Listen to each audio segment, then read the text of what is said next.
Yeah. Hello, boys and girls. I would like to welcome you to another Strange Talk. And I always say we have a special guest, but today we definitely have a special guest. We have Henricksen here with us. And this is your second time on the... Yeah, it is. Second time. I'm pretty sure I was the first. Yeah, you were one of the first. I think I had one. Oh, that's right. Yeah, but you're definitely one of the top three when we started the Trainers Talk. And, I think this one's going to be very interesting, very personal. And I appreciate you sitting down with me. Yeah, thank you for asking. So something I want to read before we kind of get started, and I think it will set the tone for what the Trainers Talk is for today. So on December 24th, 2020, you on Instagram, you posted something and you shared it with the world, and I want to read it. So Struggle Puddle, Tara Henricksen here. 1 year ago today, I made the best decision of my life and became sober. The battle that I was so scared of for years turned out not to be a battle at all. That for the first time in many years, I see the light that everyone else saw, and I'm letting it shine brighter than ever before. Because of my sobriety, I learned my worth for the first time. This was the year of gratitude. I am forever grateful for my family, friends, and amazing girlfriend. But I think most importantly, I'm grateful for myself and inner strength it took for me to get here today. Self-love took on a new meaning this past year, by giving up the poison that kept me from being my best self. I have allowed my heart to open up, making transparency and honesty key factors into my new look on life.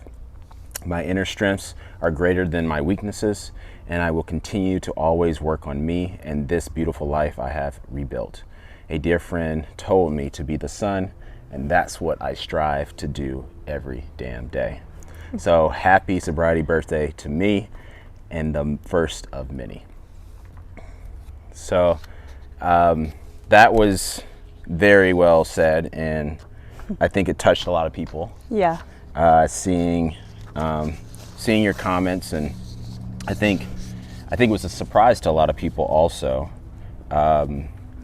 because you said that making transparency and honesty part of your key factors. What has last year meant to you going through that process? I have seen a new side of myself that I maybe always knew was there, but was always afraid to either bring her out or didn't really know how. Yeah. But it has, I don't know, again, I'm just grateful. I mean, honestly, that's the only word that comes to mind consistently. Yeah. It's just being grateful. Yeah. I'm grateful for this life that I have, and I'm grateful for the friends that I have in it who believed in me. Yeah. And yeah, just still have had my back through this whole thing. Yeah.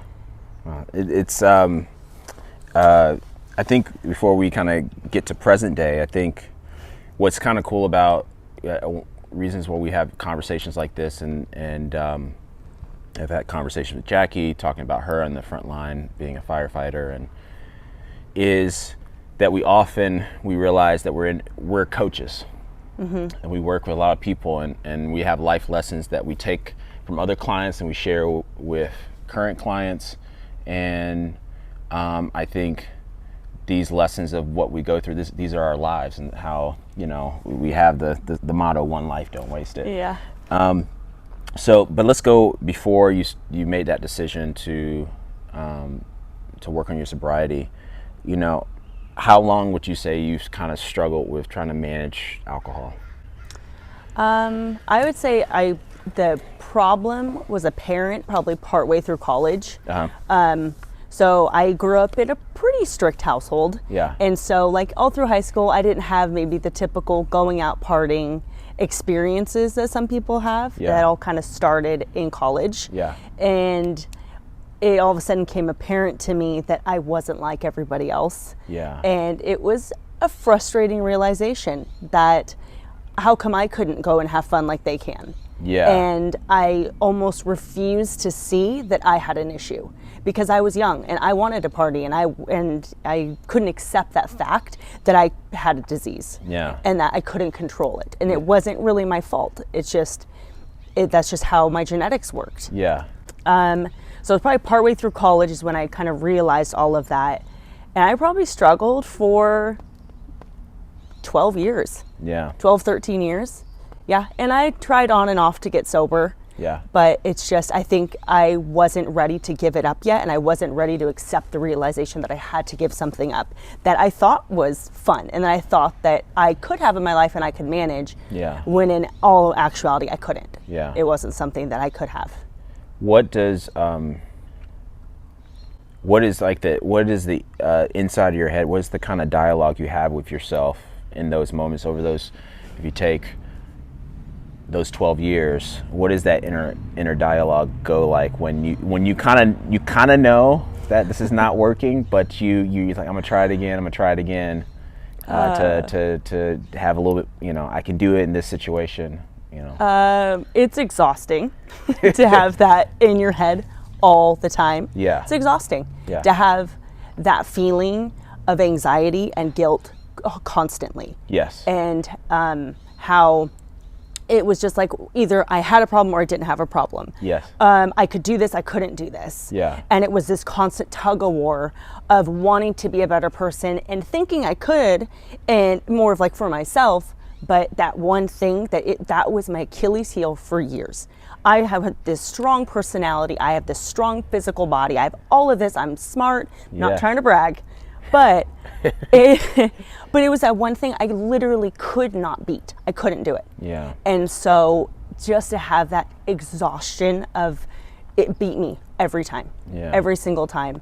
And I would have to talk to myself of like, I can do this. Like, why can't you? You can do everything else. Why can't you do this? Yeah. And I would beat myself up about it. Yeah. And then I would give in. And it was just that constant back and forth all the time.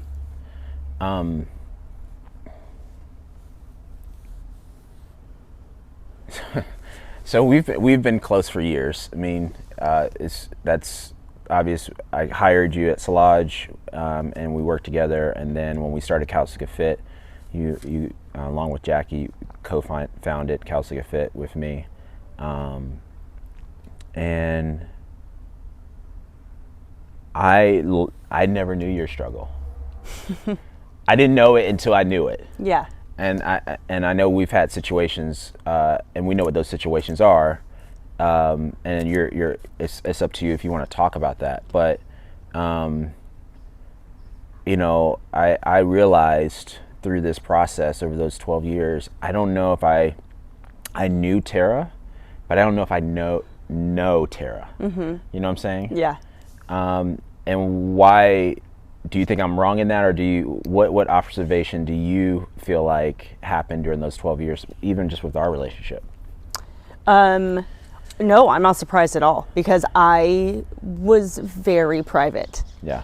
I just hid everything because that's just what I knew. Yeah. And I was a very personable person. I was social, I was everything, but it was more of like, I didn't want to let anybody in because I was afraid of what you would find out. Yeah. And I didn't want that. That was my life, my purse, like everything, my business. I didn't want to share it. Yeah. Because I was scared. Yeah. And so, like, I think you knew like probably 90% of me. Yeah. Through that whole thing until this last year. Yeah. But it's like, the thing is, like, it wasn't like just you. Yeah. It was anybody in my close circle. Yeah. Was 90%. Yeah. At the most. Yeah. Because I don't know. There was just, that was something I was ashamed of and I was scared of and didn't want to let anybody in. Yeah, and I feel like that's normal across anything. Anything. You know, I think there's a hard piece of knowing where I feel like you have to know yourself enough to allow somebody to get to know the 100% you. Mm-hmm. And I could tell, well, I'll just say this. When we were going through the process, I knew something was happening. I knew something was going on. but I respected your privacy. And I also, because I wanted people to respect mine. And so but I also knew when it got to a point where I knew you weren't able to be yourself, and I knew certain things weren't coming through that, in terms of things that I know you normally would come through on things, and things were starting to slip a little bit. That's when I was like, okay, let's have that discussion. I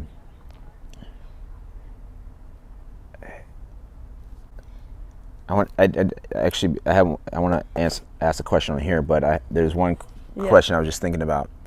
When you initially left Calcica Fit to do the vet thing, did you really want to do that, or did you feel like that was an easier way to kind of get around the situation?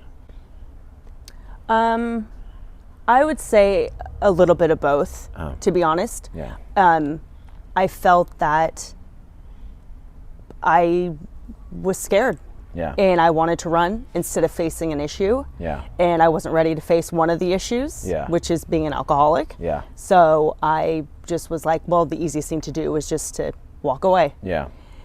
Into something that I had interest in. And it was just like, in my mind, I was like, oh, this is the perfect opportunity. It's something new. It's something I can go and do. Yeah. And I can kind of just not face that right now. Yeah.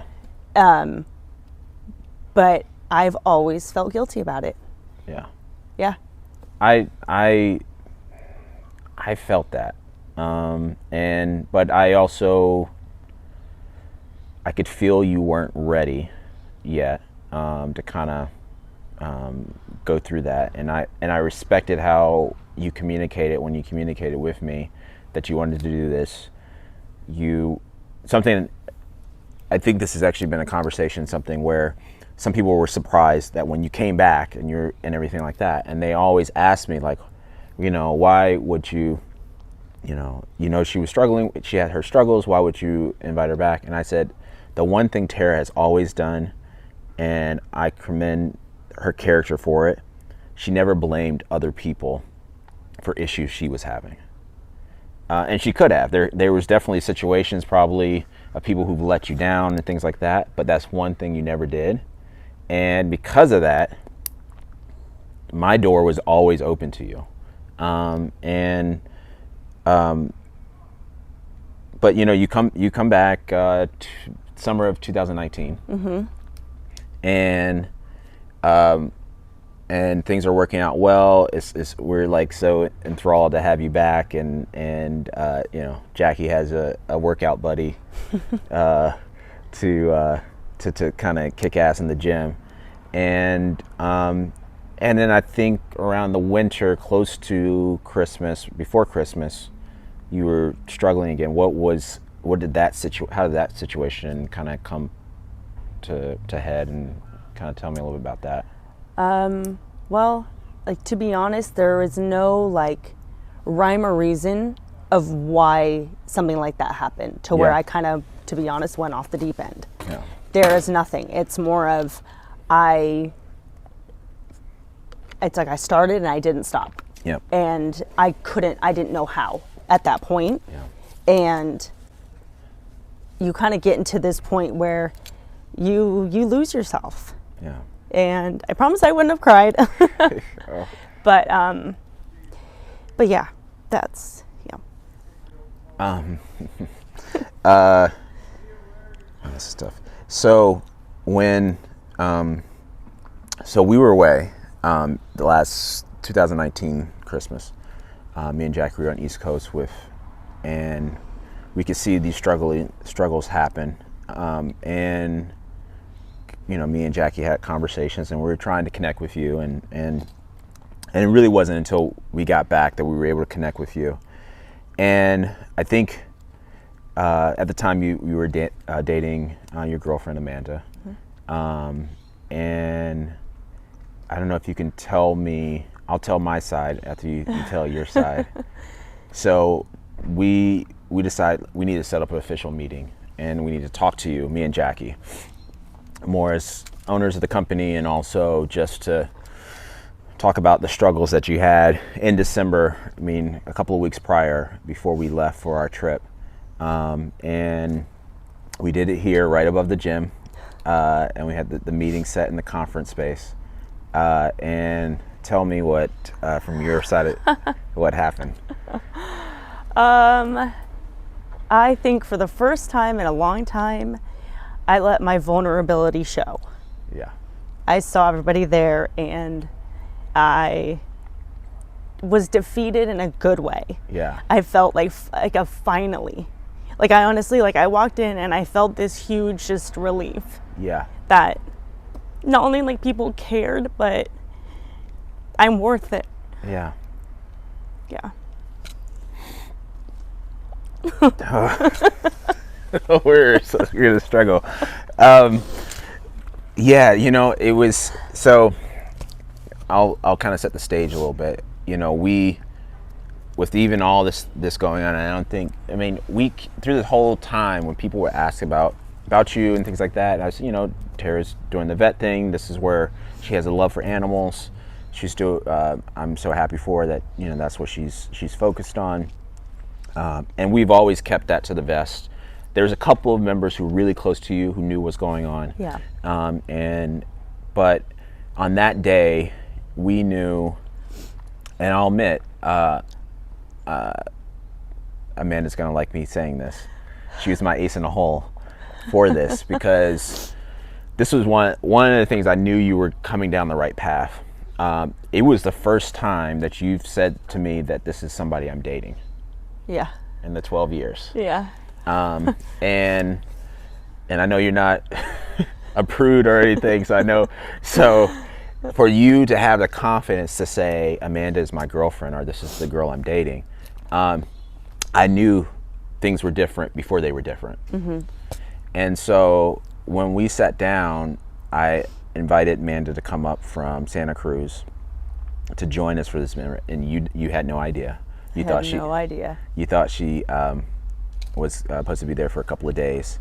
And then we also, because Michael had also been a part of this process, and we were a very close team, he was also part of our meeting.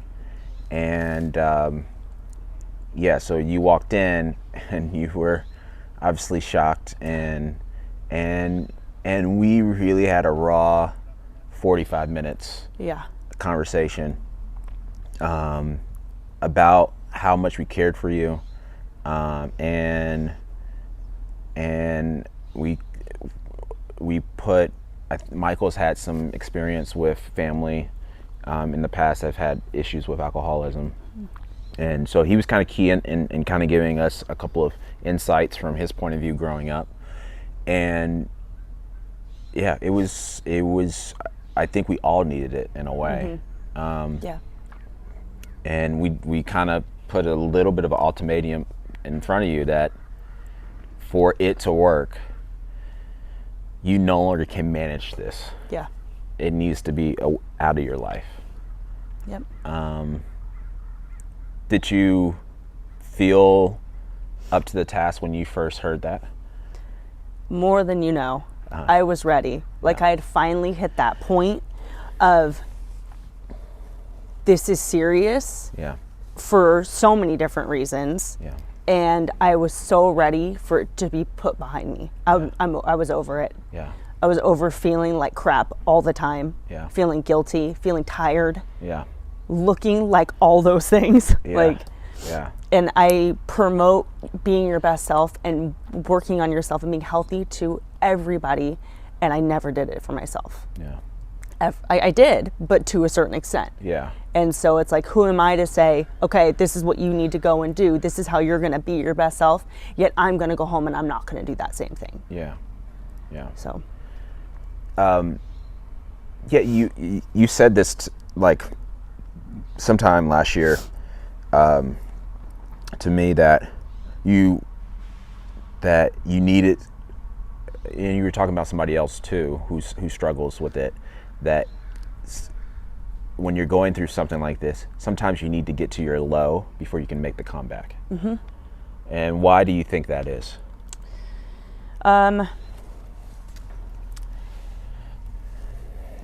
because you can see how real it is, and you can see that when you're at your low like that, and let's say you don't have a support system, you have nothing.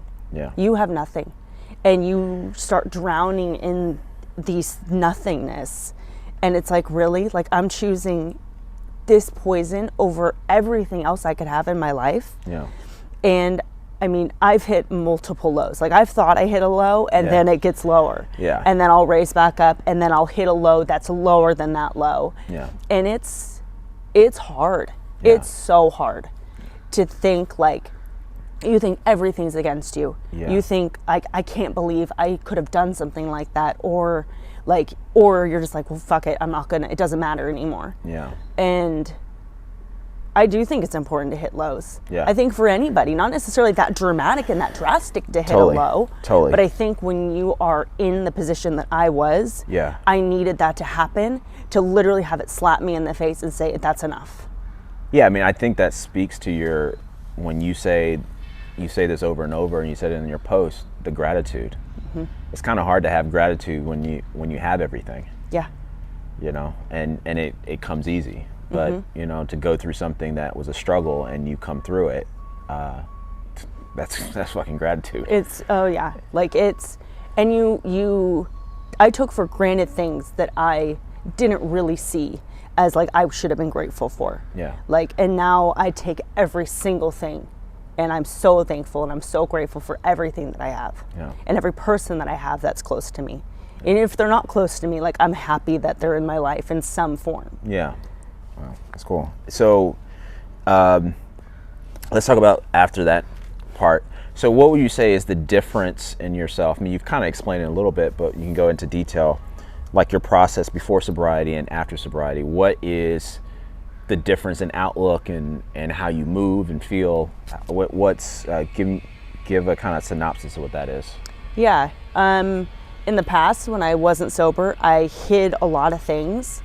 I was just, shady's not the wrong word. It was more of like, I just hid a lot of things, and I was lonely. Yeah. I was alone. Like, even though I didn't seem like I was, and I had, I'd go out and I'd have friends and I'd have family and I'd have work and I'd have clients and all of this, I'd come home and I would just feel lonely. Yeah. And I'd always just wallow back to just drinking. Yeah. And I just kept everything very private, and it's completely the opposite right now. Like I said in my post, I've lived this past year and some change with complete transparency and honesty. Yeah. And I'm holding myself accountable to every single thing I say and I do. And because of it, I am the happiest I've ever been. That's fucking awesome. Oh, shit.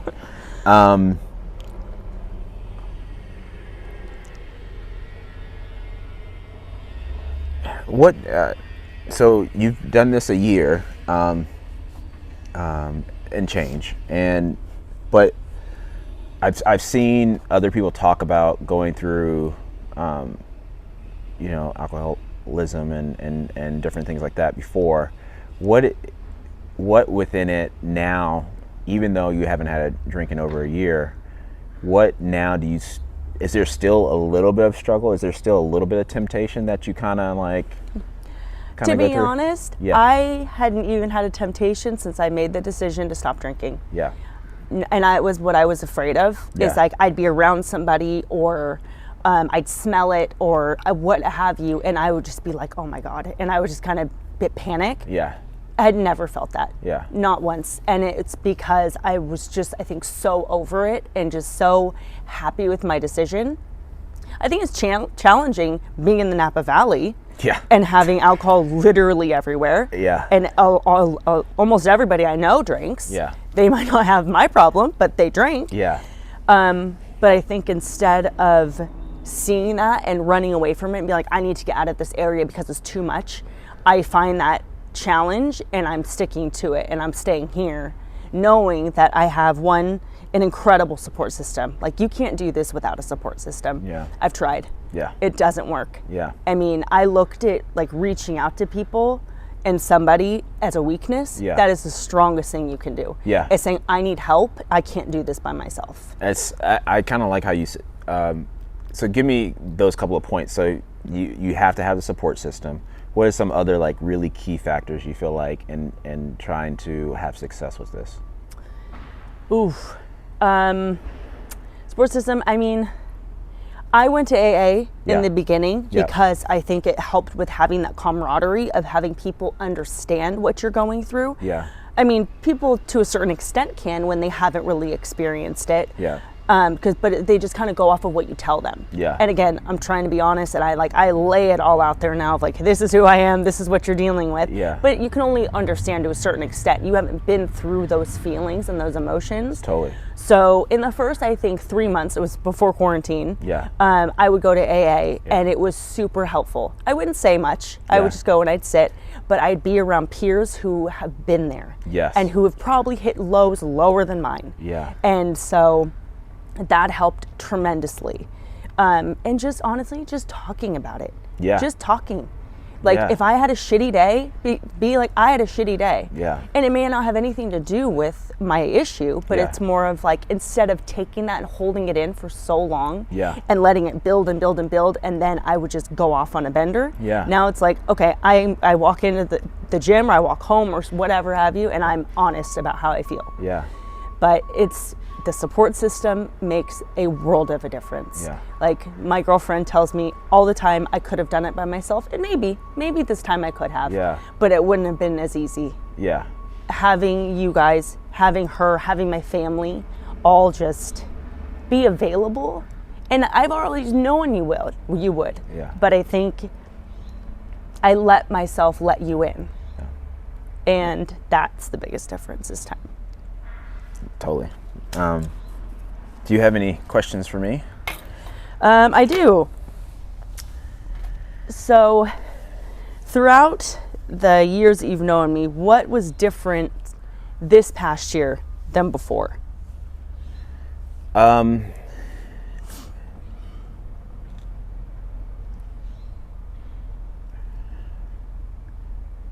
This is, I would say that I'll get to that I'll answer that question. I'll kind of get there in a long form. I always saw the light. And I saw the times when you would shelter it, and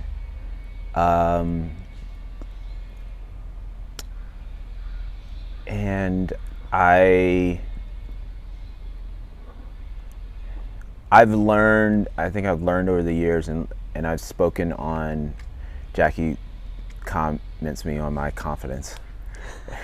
As is, if like, she's like, not everybody has it, honey. But seeing you at your best, I could see the light, and I could see that I was comfortable if your light outshined mine. Because I knew how much good it would do for other people, and it would do for you.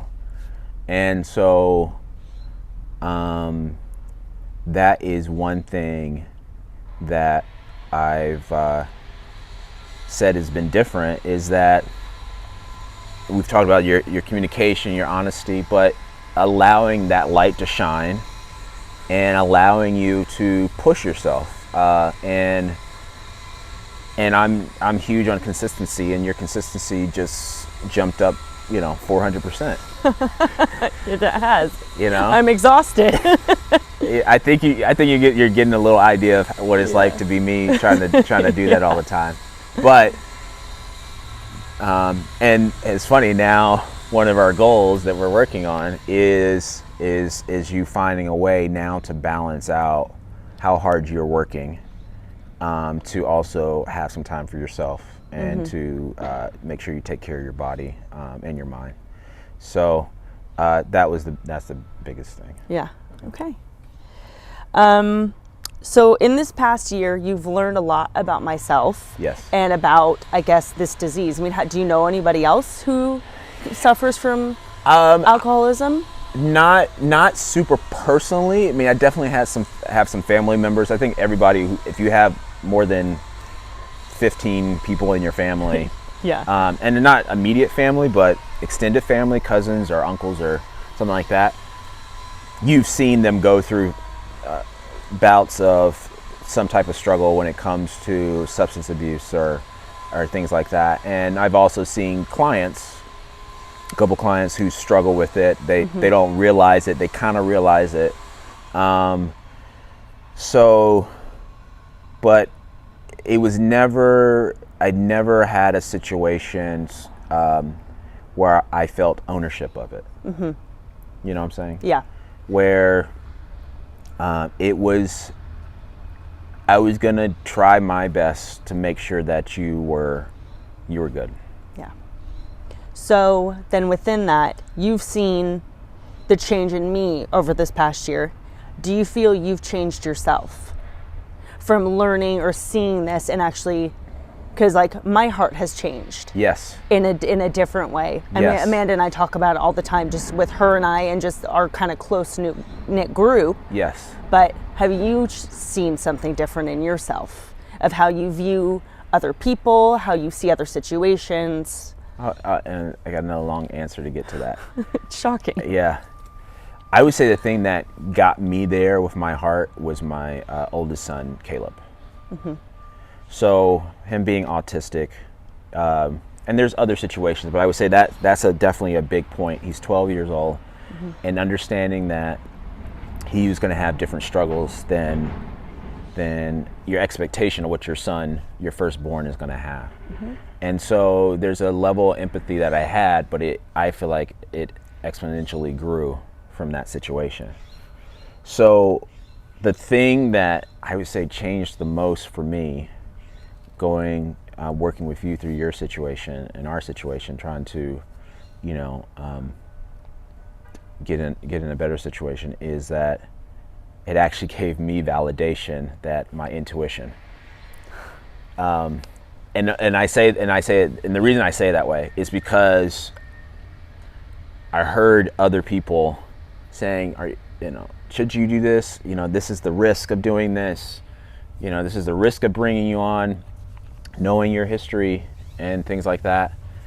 And I just had faith that it was going to, I don't know. I had faith in trying my best. And so